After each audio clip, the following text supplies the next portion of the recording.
Eh bien, Dieu a certainement prévu la dérive de l'homme en ce qui concerne son besoin de repos, puisque dans la liste des 10 commandements, il y a un commandement précis sur le sujet du repos. J'aimerais vous le lire. On le retrouve dans l'Exode, un des livres de la Bible, Exode chapitre 20, et je lis à partir du verset 8. « N'oublie jamais de me consacrer le jour du sabbat. Tu as 6 jours pour travailler et faire tout ton ouvrage. Le 7e jour, c'est le sabbat qui m'est réservé à moi, le Seigneur ton Dieu. Tu ne feras aucun travail ce jour-là, ni toi, ni tes enfants, ni tes serviteurs ou tes servantes, ni ton bétail, ni l'étranger qui réside chez toi. Car en 6 jours, j'ai créé le ciel, la terre, la mer et tout ce qu'ils contiennent, puis je me suis reposé le 7e jour. C'est pourquoi, moi, le Seigneur, j'ai béni le jour du sabbat et je veux qu'il me soit consacré. » Alors, Dieu a élaboré ici, et je veux dire, il a ordonné non seulement à l'homme qui est peut-être le pourvoyeur des besoins, mais même à toute la famille, au bétail, d'arrêter pendant le jour du sabbat pour se reposer. C'était quand même très important, Jeff, pour Israël de se reposer.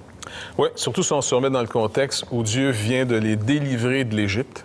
Et en Égypte, dans les dernières quasiment 100 ans, on peut dire, le peuple était dans l'esclavage. Donc, un esclave, les proverbes nous disent, l'ouvrier, lui, il attend le jour de sa paye.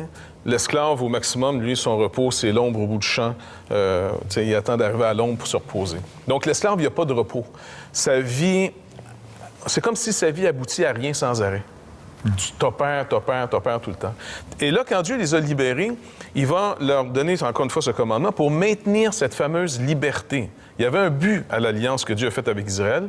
C'était, entre autres, de les maintenir libres. Il leur rappelle, c'est moi qui t'ai sorti d'Égypte, de la maison de l'esclavage.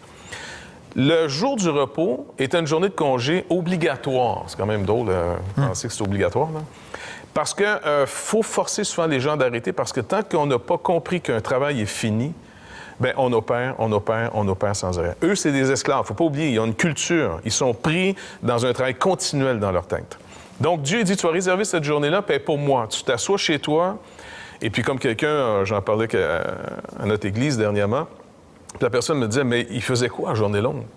Bien, il était assis, en famille, il marchait autour de la maison, mais il n'avait pas le droit d'aller plus loin que tant de distance. Ça, c'était la journée du repos, une fois par semaine, le 7e jour. C'est du mot Shabbat, tantôt.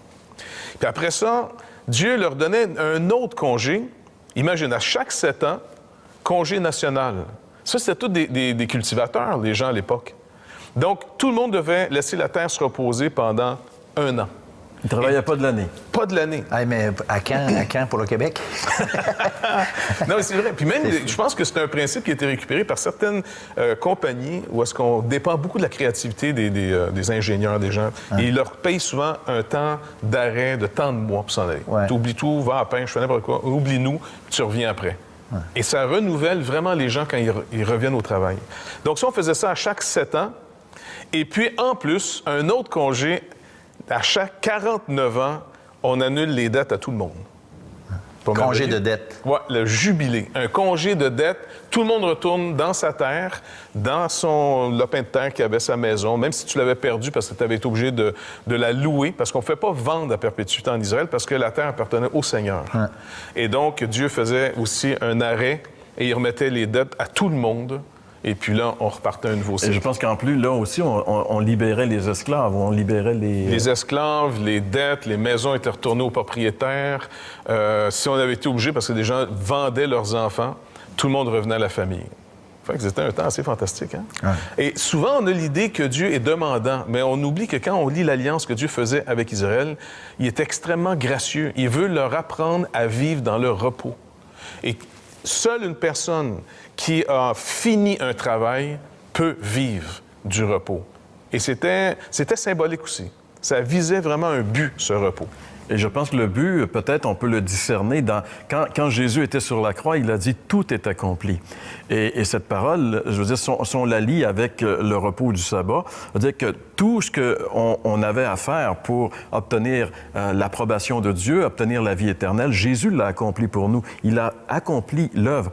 Et on peut donc, à partir de ce moment-là, entrer dans ce merveilleux repos dont il est question, je pense, François, dans une des lettres de... Bien, écoute, dans l'Épître aux Hébreux, je ne veux pas tout mettre le contexte, là, on ne fait pas ensemble ici une étude biblique, mais il y a un verset que j'aime beaucoup. « Il y a donc un repos de sabbat réservé au peuple de Dieu. » Et bien au-delà du repos physique, ce qui est la consigne dans la loi des 10 commandements, bien au-delà donc de ce repos physique, il y a le repos de l'âme, c'est-à-dire cette paix. C'est comme quand on a du travail, tu parlais tantôt qu'il y avait comme cette perpétuité, quand on est esclave, on n'a jamais fini.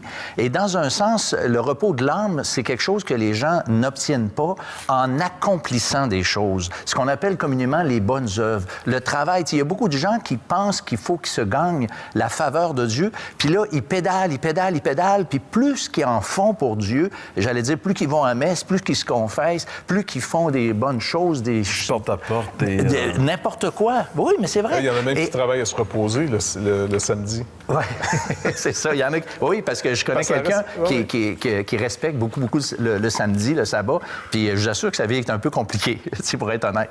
Mais donc... C'est fatigant. Hein? C'est fatigant se reposer. Mais qu'est-ce que je trouve vraiment bien, c'est que Dieu, là, dans cette poursuite du repos de notre âme, je vais dire le repos de la conscience, eh bien là, Dieu, il dit, écoute, calme-toi, moi, là, j'ai accompli ce que toi, t'essayes comme un fou d'accomplir chaque jour pour gagner ma faveur. C'est comme si Dieu il dit, calmez-vous, les gars, les filles, j'ai tout fait, j'ai fait ce que j'avais à faire. Donc, qu'est-ce que Dieu nous offre? C'est un repos, mais un repos de l'âme, un repos de la conscience. Et tous ceux qui ont expérimenté ce pardon de Dieu, la nouvelle naissance, vivent dans ce repos-là. Moi, je vis dans ce repos-là, puis je suis bien. En réalité, tout ce que ces gens cherchent à travers soit les antidépresseurs, je veux dire 13 millions d'ordonnances, il y a une soif de recherche de repos, et c'est particulièrement un repos de l'âme. Quand on parle d'antidépresseurs, anxiété, etc., on peut le retrouver. Le Seigneur, il veut nous le donner tout à fait gratuitement. Dieu a une solution incroyable pour le problème de la fatigue de l'homme. Et cette solution tout à fait renversante, on en parle dans un instant. Vous avez des questions ou des commentaires sur ce que vous venez d'entendre? Contactez-nous par téléphone ou réagissez sur les médias sociaux.